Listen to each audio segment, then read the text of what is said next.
বিশ্বের সবচেয়ে জনপ্রিয় কেপপ ব্যান্ড বিটিএস আবারও আন্তর্জাতিক আলোচনার কেন্দ্রে। 2026 সালে ব্যান্ডটির প্রত্যাবর্তন ও সম্ভাব্য ওয়ার্ল্ড ট্যুর ঘিরে নতুন করে জল্পনা শুরু হয়েছে। আর এই আলোচনার পেছনে রয়েছেন বিটিএস এর দুই সদস্য ভি ও RM। সম্প্রতি বিটিএস সদস্য ভি কিম তাইহুন একটি ওয়েভার্স লাইভে ভারতীয় ভক্তদের উদ্দেশ্যে নামাস্তে বলে শুভেচ্ছা জানান। 인도에 계신 아미분들 나마스테.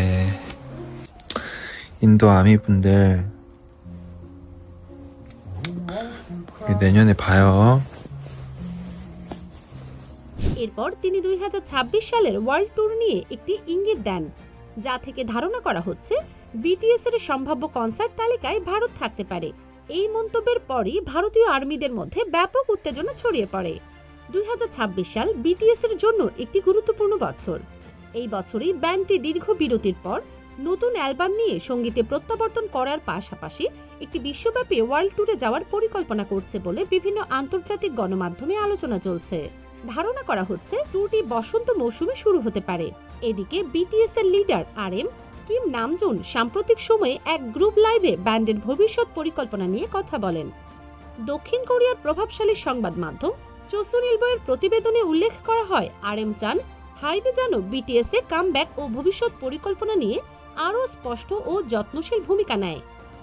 RM জানান বিটিএস সদস্যরা আবার একসাথে সঙ্গীতে ফিরতে প্রস্তুত এবং দ্রুতই নতুন কার্যক্রম শুরু করতে আগ্রহী। তবে কবে কামব্যাক ঘোষণা হবে এ বিষয়ে এখনও কোনো নির্দিষ্ট সময়সূচি প্রকাশ করা হয়নি। প্রতিবেদনে আরও উল্লেখ করা হয় ব্যান্ডের ভবিষ্যৎ কার্যক্রম নিয়ে সদস্যদের মধ্যে নিয়মিত আলোচনা চলছে এবং সিদ্ধান্তগুলো পরিকল্পিতভাবেই নেওয়া হচ্ছে। উল্লেখ্য বিটিএস এর 7 সদস্য জিন, জেহোপ, সুগা, RM, ভি, জিমিন ও জাংকুক দক্ষিণ কোরিয়ার বাধ্যতামূলক সামরিক দায়িত্ব শেষ করে 2025 সালের জুন মাসে স্বাভাবিক জীবনে ফিরে আসেন। এরপর থেকেই তাদের পূর্ণাঙ্গ গ্রুপ কার্যক্রম পুনরায় শুরু হওয়ার অপেক্ষায় রয়েছেন ভক্তরা। তবে এখন পর্যন্ত হাইবে লেভেল ওয়ার্ল্ড ট্যুরের গন্তব্য বা সময়সূচি নিয়ে কোনো আনুষ্ঠানিক ঘোষণা দেননি। সংস্থাটির পক্ষ থেকে জানানো হয়েছে এসব তথ্য বর্তমানে অনুমোদিত জল্পনা হিসেবে বিবেচিত হচ্ছে। তারপরও ভি এর নামাস্তে আর RM এর বক্তব্য এই দুই মিলিয়ে 2026 সালের বিটিএস কামব্যাক ও ওয়ার্ল্ড ট্যুর ঘিরে আগ্রহ আরও বেড়েছে। এখন ভক্তদের একটাই অপেক্ষা, কবে আসবে হাইবে এর আনুষ্ঠানিক ঘোষণা, আর সত্যিই কি বিটিএস এর কনসার্ট হবে ভারতের মাটিতে?